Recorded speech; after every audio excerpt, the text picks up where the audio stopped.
Welcome student. तो session number 6 of differential equation. पिछले class में हमने चार इलिस्ट्रेशन देख लिए थे while we are doing the question based upon finding a differential equation out of the curve और इक्वेशन। तो चलिए आज स्टार्ट करते हैं आर इलिस्ट्रेशन नंबर 5 से। ठीक है, इलिस्ट्रेशन नंबर 5 क्या बोलता है? Let's see the illustration first and then we are going to understand it. It's like prove that x square minus y square is equal to c x square plus y square whole square is a general solution of differential equation this। देखो भाई, अभी तक हमने differential equation से हमने मैं कह सकता हूँ कर्व निकालना नहीं सीखा, लेकिन कर्व से डिफरेंशियल इक्वेशन बनानी सीखी है। तो हम वही अप्रोच यहाँ पर अप्लाई करेंगे जो ये पर्टिकुलर हमें दिया हुआ है यहाँ पे, उसकी हेल्प से मैं इसको फॉर्म करने की कोशिश करूंगा। Let's see the solution without wasting much time. देखो स्टार्ट करते हैं एक बार इसको and then we will going to see this. The main thing जो हमें दी है that's like x square minus y square is equal to, I think ये था c into c into x square plus y square and the whole square. ठीक है, ये हमें दिया हुआ है। अब हम इसको वही एक बार पहले डिफरेंशिएट करेंगे। While differentiating one time will get 2x minus 2y, y dash I can say that's equal to c that's a constant, 2 times of x square plus y square। ठीक है, फिर इसमें क्या होगा 2x plus 2y y dash। यहाँ से मैं c की वैल्यू निकाल के, suppose this is my equation number 1 और ये मेरी इक्वेशन नंबर 2 है, यहां से मैं c की वैल्यू निकाल के I am going to put in the equation number 1। ठीक है, तो अभी करते हैं, लेट्स सी। यहाँ से जैसे मैं c की वैल्यू कह सकता हूँ, देखिए मेरे को दिख रहा है, I am not going to write it separately, I am just going to assume in my mind and going to put it in the equation number 1। क्या होगा फिर? X square minus y square. Now I can see what is c, it's like 2 see 2 is cancelling, this 2 is 2 cancelling, so you obviously can take c as x minus 2y y dash, okay, that's the numerator, and denominator you will be having x square plus y square, and also you will be having this 2 you can take common out of this, from here particular I'm saying x plus y y dash, okay, and then you have to multiply with this also, that's x square plus y square whole square, fine। तो यहाँ से it's like all completed, I can say कुछ बचा नहीं है, everything is fine over here, but one thing I can say over here is let's see. देखो यहाँ पर आपने x square minus y square लिया था, सी की वैल्यू पुट करी, यहाँ से ये 2b कैंसिल होगा तो यहाँ से ये 2b कैंसिल होगा, ये मैंने एक्स्ट्रा लिख दिया था, बट ओके। यहाँ से क्या होगा, इसको और इसको मैं कैंसिल कर दूंगा। नेक्स्ट स्टेप में आई can right that this 2 will be extra, ये वाला कैंसिल नहीं होगा। This will be basically your 2 times of x square minus y square, and then this one, that's x plus y y dash is equal to x minus y y dash, and then we have x square plus y square। The main thing is that कि हमने हमारे पास यहाँ पर भी x square plus y square है, and यहाँ x square minus y square है, ये तो सॉल्यूशन के अंदर है। उसके अलावा एक चीज, जैसे मैंने यहाँ c अलग से नहीं निकाला, डायरेक्टली पुट किया, because I can think in my mind, मैं यहाँ सोच सकता हूँ कि x minus y y dash है उस, और वो यहाँ पर होगा और डिनोमिनेटर में ये वाले एक्सप्रेशंस होंगे, और डायरेक्टली मैंने सोचा and I directly put it over in my equation number 1। तो इक्वेशन 2 से हमें c की वैल्यू पता चली, मैंने वो 1 में डाल दी। So it's a very easy solution. We can now see the pre-written solution also. With respect to x हम differentiate करेंगे, fine। x square minus y square ये हमारी ओरिजिनल इक्वेशन दी गई है, that's we need to differentiate, इसकी हमें differential equation बनानी है।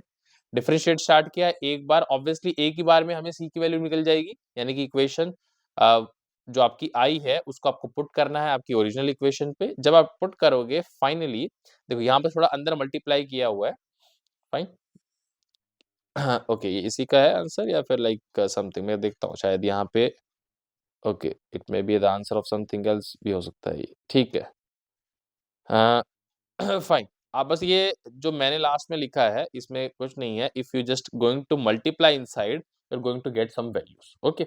मेन थिंग ये है कि आफ्टर दिस जैसा आपके पास ऑप्शन हो उस हिसाब से आपको मॉडिफाई करना पड़ सकता है, ठीक है। यहाँ पर भी जैसे मैं अगर देखूं, वी हैव लाइक दिस, सी की वैल्यू जब इन्होंने पुट करी, यहाँ पर देखो ये सी की वैल्यू पुट करी है, यहाँ कुछ काटा पीटा भी करा है कि ये सब आया आपका, जो मैंने कह सकता हूँ कि मैंने लास्ट एक्सप्रेशन में लिखा, उसके बाद इन्होंने अंदर मल्टीप्लाई करके इसको फॉर्म किया, which you can easily do. यहाँ I will not it's your homework, it's your duty also to do this basic, कह सकते हैं ना basic calculation type thing, the main concept I explain you, ठीक है।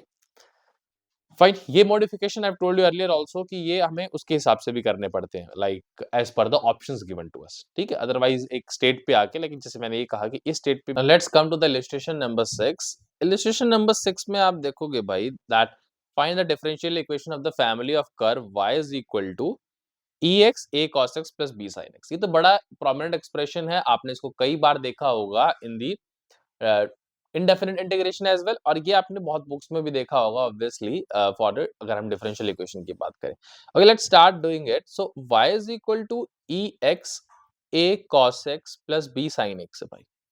जब मैं इसको एक बार डिफरेंशिएट करूंगा I will be getting y dash, और e पावर x का डिफरेंशिएट e पावर x होता है, this whole expression will remain as it is, that is a cos x plus b sin x। क्योंकि आपको UV rule पता है ना, एक का डिफरेंशिएशन एक को एज इट इज, दूसरे का डिफरेंशिएशन एक को as it is with the addition sign in between. Okay, UV rule means the product rule I'm talking about. बाकी अब e power x as it is रहेगा, और इसका हो जाएगा minus a sin x, और b का हो जाएगा sorry b as it is, and then I will get cos x। इस पर्टिकुलर को मैं y लिख सकता हूँ क्योंकि ओरिजिनल एक्सप्रेशन ही ऐसा था मेरा। अगर मैं कहूँ इक्वेशन नंबर 1, तो इक्वेशन नंबर 2 जो मेरी आई है, मैं इक्वेशन 1 को इक्वेशन 2 में अगर पुट करता हूँ तो उसकी हेल्प से I can write y dash is equal to y plus e x minus a sin x plus b cos x। Fine, ये आपको समझ आ गया। Now try to understand one more thing. अगर मैं वापस डिफरेंशिएट करता हूँ, like differentiating one more time, जो कि करना ही पड़ेगा because I have two arbitrary constant. So y double dash is equal to y dash plus e power x का डिफरेंशिएशन e पावर x होगा। इस पूरे एक्सप्रेशन को मैं एज इट इज लिखूंगा, it is minus a sin x plus b cos x। One more thing, अब जब मैं e पावर x को एज इट इज रखूंगा, मुझे इसका डिफरेंशिएशन करना पड़ेगा। sin x का हम cos x कह देते हैं, एंड यहाँ cos x का माइनस sin x, तो मैं माइनस पहले ही लिख लेता हूँ, माइनस b sin x। ठीक है, अब ध्यान दो, अगर इसमें से माइनस कॉमन निकालते हो तो ये एक्सप्रेशन भी तो आपका y है ना भाई। तो बनेगा क्या, I got y double dash, I got y double dash is equal to y dash plus e power x minus a sin x plus b cos x, और जो आपने पहले देखा उसको मैंने माइनस y लिख दिया। अब एक काम करो, that's y double dash minus y plus y, ये और ये मैंने सारे लेफ्ट हैंड साइड ले लिए। राइट हैंड साइड में मेरा बचा e x minus a sin x plus b cos x। अभी तक आर्बिट्री कांस्टेंट में हम एक भी कांस्टेंट को रिमूव नहीं कर पाए, बट यू विल सी एक झटके में हम कैसे दोनों को रिमूव करते हैं। बिकॉज मैंने कहा था कि डिफरेंशिएशन तो 2 बार ही करना है, उसी से काम चल जाएगा। अब ये मत सोचना एक बार और करके रिमूव होगा, नहीं भाई। एक्सप्रेशन नंबर 2 और आई कैन से इक्वेशन नंबर 2 को देखो, इसमें से या फिर मैं डायरेक्टली कहता हूँ just see the expression number 3, इसको एक 3 का नाम दे देते हैं। इसमें अगर आप देखो तो इस पर्टिकुलर की वैल्यू की अगर मैं बात करूँ तो क्या है वो इस पर्टिकुलर की value y dash minus y नहीं है।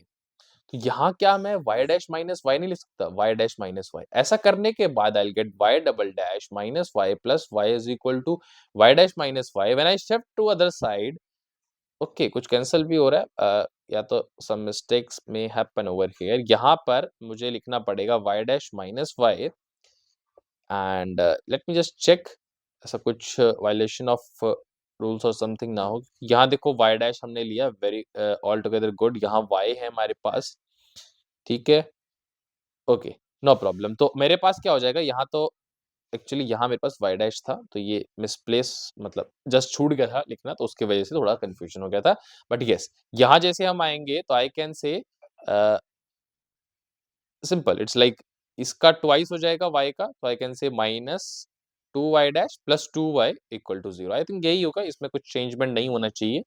2 का एक मेरे को कंफ्यूजन लग रहा है कि 2 यहाँ पर मैं, okay fine, this is my solution, this is my solution. इसको आप dy बाई dx के फॉर्म में भी लिख सकते हो, नथिंग कि आपको ये y डबल डैश लिख लो भाई, d2y by dx2 minus 2y dy by dx plus 2y only. Fine, ये हमारा हो जाएगा। That's all about this. ये एक एक्स्ट्रा रिडंडेंट पेज है, लाइक हो सकता है कि मैं पहले कुछ पे काम कर रहा हूँ ऑन द पीपीटी, उसकी वजह से रह गया था। I just want to raise this.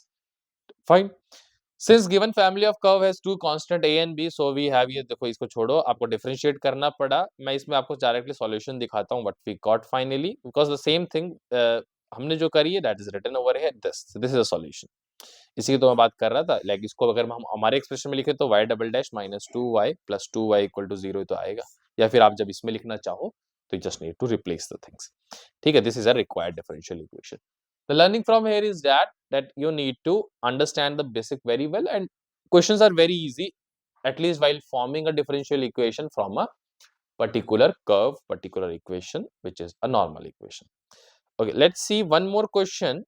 In this question, yes, fine. Find the differential equation of all the circle which passes through origin and whose center lie on y-axis. जब भी किसी circle का सेंटर y-axis पे लाई करेगा, आप एक बात समझ सकते हो, इसका जो x कोऑर्डिनेट है वो हमेशा 0 होगा, यानी कि 0, f समथिंग या कुछ भी, देखो -g, -f होता है हमारा सेंटर, अगर मैं तो कुछ भी कहेगा ये 0 आ गया, इसको -f कह लेता हूँ, नो प्रॉब्लम इन दैट। ठीक है, f नेगेटिव भी हो सकता है, पॉजिटिव भी हो सकता है, उस हिसाब से आपका circle like below the y axis या अबव, सॉरी, x एक्सिस के बिलो या ऊपर हो सकता है, डिपेंडिंग अपॉन द वैल्यू और the like nature of f, that positive और नेगेटिव, फाइन। ये एक बात थी। ये तो हमने कर लिया कि z तो 0 हो जाएगा, z तो 0 हो गया। अगर मैं जनरल इक्वेशन मैं आपको लिख के भी दिखाऊंगा, जिसमें अगर z पूरा पुट करता हूँ, और एक चीज और है कि ओरिजिन से पास कर रहा है, यानी कि 0,0 सेटिस्फाई करेगा, तो ऑब्वियसली c भी 0 होगा। मैं आपको दिखा भी देता हूँ by just expressing it. Circle की जनरल इक्वेशन होती है x square plus y square plus 2gx plus 2fy plus c। पहली बात तो 0,0 अगर सेटिस्फाई करता है, जस्ट पुट 0,0, आपको पता चलेगा c इक्वल टू 0 आ गया। यानी कि मेरी इक्वेशन कहाँ रिड्यूस होगी, मेरी इक्वेशन रिड्यूस होगी x square plus y square, और डायरेक्टली g भी 0 है, तो ये भी पुट कर दो। I don't want to make more and more step even while explaining you. तो यहाँ जब पुट करूंगा मेरी इक्वेशन रिड्यूस हो जाएगी बस इस पे, समझ रहे हो? तो इस इक्वेशन में तो भाई एक ही आर्बिट्री कांस्टेंट है, एक बार डिफरेंशिएट करना, एक बार डिफरेंशिएट करके f की वैल्यू मिल जाएगी, पुट कर देना। इसको अगर मैं इक्वेशन नंबर 1 बोलता हूं तो it will be like 2x plus, just give me a second, 2x plus 2y y dash plus 2f y dash, I can say that's equal to 0। यहां से मैं कह सकता हूं y की वैल्यू हो जाएगी, लाइक आप कह सकते हो 2 कैंसिल कर दो पहले ही, minus of x plus y y dash upon y dash. ये किसकी वैल्यू भाई? ये f की वैल्यू है। f की value can't you put it over here, can't you put it over here. यहां पुट करोगे आपको एक्सप्रेशन मिलेगा that is free from any arbitrary constant, and that expression you can modify accordingly as per your solution, so please do that. I'm just leaving you out here. ये सब practice I have to give you in homework so that you will be more regularized towards work. Fine, तो मैं इसका आगे नहीं solve करूंगा। You can have solution, मतलब answer, basically solution तो मैंने एक्सप्लेन कर ही दिया है। आंसर शायद लास्ट में कहीं लिखा भी होगा, you can just match your answer, ये आएगा आपका answer. Whatever, very easy, because इस क्वेश्चन में मेरे को लगता है कि the things are much simpler. Next topic or next class we are going to start with the solution of differential equation, and that's very very important for us. हम उसको भी देखेंगे। मेन चंक या फिर main part of the chapter is going to start from the new lecture, and that solution of differential equation. So till then, goodbye and keep learning, keep watching. We'll be meeting soon in the next session. Welcome student to session number 7 of differential equation. Last class में हमने खत्म किया था the main part, that is how to form a differential equation out of the given curve और given equation. आज हम solution देखेंगे। Solution का मैंने पहले भी आपको ब्रीफिंग दी थी, दैट्स इट्स अबाउट फॉर्मिंग और गेटिंग द ओरिजिनल इक्वेशन और original curve out of differential equation. Differential equation देख के हम कर्व को इतना इजीली नहीं बता पाएंगे कि वो सर्कल है, पैराबोला है या फिर क्या कुछ है, लेकिन उसका सॉल्यूशन निकालना अगर हमें आता होगा, we can went to a particular curve solution, जिसकी हमने डीपली स्टडी या डीपली चैप्टर्स पढ़े हैं, डिफरेंट चैप्टर्स पढ़े हैं, उसके हेल्प से we can study that. That's a very very important part. And let's start it. मैं पहले बताया था 85% part of this only. Starting में हम वेरी बेसिक क्वेश्चन देखेंगे, then we are going to do the parts, जहां पर हमने देखा है कि पर्टिकुलर फॉर्म के लिए पर्टिकुलर अप्रोच होती है, जिसका हम नाम भी देते हैं reducible to variable separable forms. ठीक है, linear differential equation, then homogeneous methods, homogeneous equation का अलग मेथड है, वो हम उस टाइप से करेंगे। But initially we are going to just start with the basics, try to understand. Question भी करेंगे आज क्लास में, so let's start. Solution of differential equation में कुछ नहीं है, we just have to apply the integration के rules and we can do it. ठीक है, मेन बात वही है। और इनिशियल जो पार्ट होता है जहां बेसिक्स की बात करें, वहां बेसिक इंटीग्रेशन के रूल लगाएंगे। You can all skip this particular slides, यहाँ कुछ भी नहीं लिखा है, जस्ट सिंपल कि आपको डेरिवेटिव से फ्री करके एक ऐसी इक्वेशन बनानी है, that's is your like I can solution of differential equation obviously. ठीक है, हाँ, यहाँ एक मेन पार्ट आता है दैट आई कैन से इज दैट जनरल सॉल्यूशन, जिसका एक और नाम है कंप्लीट इंटीग्रल और कंप्लीट प्रिमिटिव। इसमें दिक्कत क्या है, इसमें आपके पास जितने आर्बिट्री कांस्टेंट आपके डिफरेंशियल इक्वेशन में थे, आपकी जो इक्वेशन आएगी जिसका हम सॉल्यूशन बोलते हैं, सॉल्यूशन में भी उतने ही आर्बिट्री कांस्टेंट लेके चलोगे आप, या फिर मैं कहता हूं आर्बिट्री कांस्टेंट होते हैं इसके अंदर। ठीक है, it's not free from a constant. But अगर हम बिल्कुल बात करें लाइक पर्टिकुलर सॉल्यूशन की, उसमें हमारे पास there is no arbitrary constant. आपको एक कंडीशन दी गई होती है along with a differential equation, जिसकी हेल्प से you can find that particular constant value, okay, and you can find the particular solution। particular का मतलब ही समझो, particular कि ये फिक्स है। जनरल में आपके पास फैमिली ऑफ कर्व्स आते हैं, आपके पास जो C है उस C को वेरी करके आप डिफरेंट डिफरेंट कर्व्स बना सकते हो। That's so here you have a family of curve, you have family of curves, fine. तो एक सिंपल वर्ड लिखूंगा, that's family only, that is multiple curve. वो क्यों? क्योंकि C के हिसाब से चीजें चेंज होती है।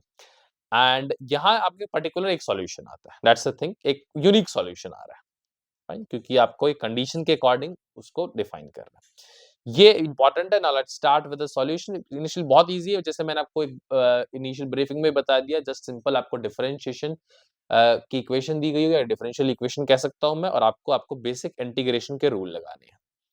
Try to understand now. Start करते हैं, let's start with the solution. देखो, इसका बड़ा सिंपल है, आप कह सकते हो dy इज इक्वल टू, मैं जैसे शिफ्ट कर देता हूँ 2x, और इस x स्क्वायर को जब नीचे ले आऊंगा, सॉरी यहाँ dx होगा अपॉन x स्क्वायर, यानी कि मैं दोनों तरफ इंटीग्रेट करूंगा। dy एक छोटा सा एलिमेंट है y का, तो यहाँ तो y आ जाएगा, y प्लस c भी कह सकते हो आप, लाइक मैं चलो इसको आपको बेसिस समझाता हूँ, c1 कह लो, एक कांस्टेंट आ गया, क्योंकि मैंने पहले ही बताया था whenever you do a indefinite integration please add a constant with it. इस साइड x स्क्वायर नीचे है तो x की पावर -2 ऊपर जाएगा, मैं यहाँ थोड़ा अलग से लिख लेता हूँ, 2 टाइम्स x की पावर -2, तो वहां बिल्कुल मेरा x की पावर n वाला फॉर्मूला लग जाएगा, तो what I will gate is -2 over x, ठीक है, प्लस c2। बस यही सॉल्यूशन है। अब इसको देखो, आप कह सकते हो y is equal to -2 over x plus c2 minus c1, जिसको एक मैं अलग से कांस्टेंट ले सकता हूँ, आई कैन से k और जस्ट c ओनली, तो I can say y is equal to -2 by x plus c। This is your solution, fine. करना कुछ नहीं है आपको, लाइक जो सिंपल, ये देखो इसमें क्या है, इसमें आपका वेरिएबल को आप सेपरेट कर रहे हो, y के वेरिएबल एक तरफ, x के वेरिएबल एक तरफ। तो ये बहुत बेसिक तरीका है जहां हम सिर्फ सिंपल इनडेफिनिट इंटीग्रेशन के रूल्स को अप्लाई करेंगे, एक बेसिक नॉलेज को अप्लाई करेंगे, and we are going to solve it. ठीक है, अभी तो मैं बहुत जनरल बेसिक से क्वेश्चन ले रहा हूं, but when we come to the particular approach, जैसे कि variable separable approach, homogeneous approach, तब भी इस चीज को मैं बताऊंगा कि आपको एक y के वेरिएबल एक तरफ रखने हैं, x के वेरिएबल एक तरफ रखने हैं। बेसिक में यही कर रहे हैं हम। और एक हाँ, कांस्टेंट जैसे आप दोनों तरफ इंटीग्रेट कर रहे हो, ये आपको पहले भी बताया गया होगा ऑब्वियसली, कि आपको दोनों तरफ कांस्टेंट लेने की जरूरत नहीं, किसी भी एक तरफ ले लो, क्योंकि आप दूसरे कांस्टेंट जब दूसरी तरफ शिफ्ट करोगे, और एक चीज और खास बात है, किसी भी तरफ ले सकते हो, इसमें कोई इंप्लीकेशन नहीं है, क्योंकि वो अकॉर्डिंगली आपके पर्टिकुलर सॉल्यूशन में एडजस्ट हो जाएगा। इस बात को ध्यान रखना, ठीक है, fine. From the general solution adjust होगा, ऑब्वियसली बात है, जैसे जनरल सॉल्यूशन उसके अकॉर्डिंग पर्टिकुलर सॉल्यूशन में चीज एडजस्ट हो जाएंगी, ठीक है। थोड़ा सा आपको ज्यादा कंफ्यूजन हो रहा है तो एक दो क्वेश्चन आएंगे, वहां आप उसी को समझ जाओगे। इलस्ट्रेशन नंबर 8 हमारा हो गया, इसमें बस सॉल्यूशन आपको फाइनली दिया गया है जो मैंने निकाला है, तो मैं ज्यादा इसमें डीप एम्फसाइज नहीं करूंगा। Let's come to the verified at the function this is a solution of this. एक तो वही कि हम इसकी हेल्प से ये निकाल रहे हैं जो हमने कहा था, फॉर्मेशन ऑफ डिफरेंशियल इक्वेशन। दूसरा, इसकी हेल्प से हम ये जा रहे हैं। तो लेट्स सी, पहले तो लिखते हैं एक्सप्रेशन को, what the expression is given. Expression you can see out, ये हमें दिया है y square y dash plus y square plus 1 equal to 0।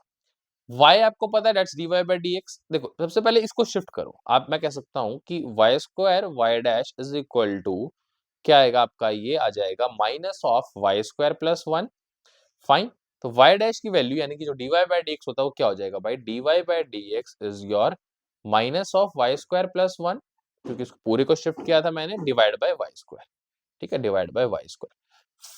More over I want to say you कि यहाँ तक ठीक है। अब वही वेरिएबल सेपरेबल टाइप की थिंग कि एक तरफ सारा y, एक तरफ सारा x, तो मैं y को इधर ले जाता हूँ, माइनस को यहाँ अलग से रख लो, y स्क्वायर प्लस 1 बाहर रखो इसको, that's equal to dx। dx को उधर लेके y के सारे टर्म एक तरफ रख ली।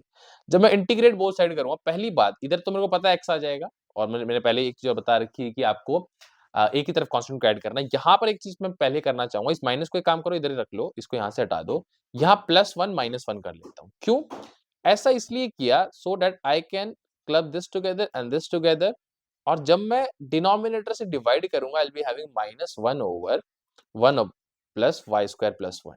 इसका इंटीग्रेशन अलग, इसका इंटीग्रेशन अलग, ऑब्वियसली dy के रिस्पेक्ट में होंगे दोनों, और यहाँ मैं -x प्लस c ले लेता हूँ, यहीं पर c ले लेते हैं, हमें y की तरफ लेने की जरूरत नहीं पड़ेगी, इसका y आ जाएगा, क्योंकि dy के रिस्पेक्ट में ध्यान रखना, मैं जैसे जनरली dy को ऐसे लिख के नहीं चलता while solving the things, वो बात अलग है। when you are solving for boards आपको सारी चीजें लिखनी पड़ती है, but when you are solving for competitive exam you can skip the steps, छोटे जल्दी करने के लिए बेसिकली। तो y मेरा यहाँ आ जाएगा, y स्क्वायर प्लस 1 का tan इनवर्स होता है, आपको पता ही है, tan इनवर्स y होता है, सिंस यहाँ पर a की वैल्यू 1 है तो 1/a यानी कि 1/1 होगा।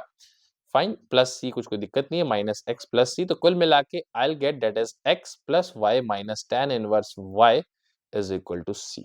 शायद यही आपको प्रूव करने के लिए बोला था, exactly this is what we got. Okay, ठीक है, सी को इन्होंने जीरो मान लिया फॉर दिस केस। अगर आप सी को जीरो मानते हो, suppose c if I put at zero, तो finally you will get x plus y is equal to tan inverse y। tan inverse y ध्यान रखना भाई, यही मेरा सॉल्यूशन था।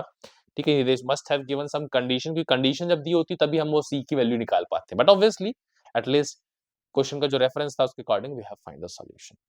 ठीक है, तो देन द इलस्ट्रेशन नंबर 10, क्योंकि हमने 9 तक कर लिया है, we are going to see in the next session.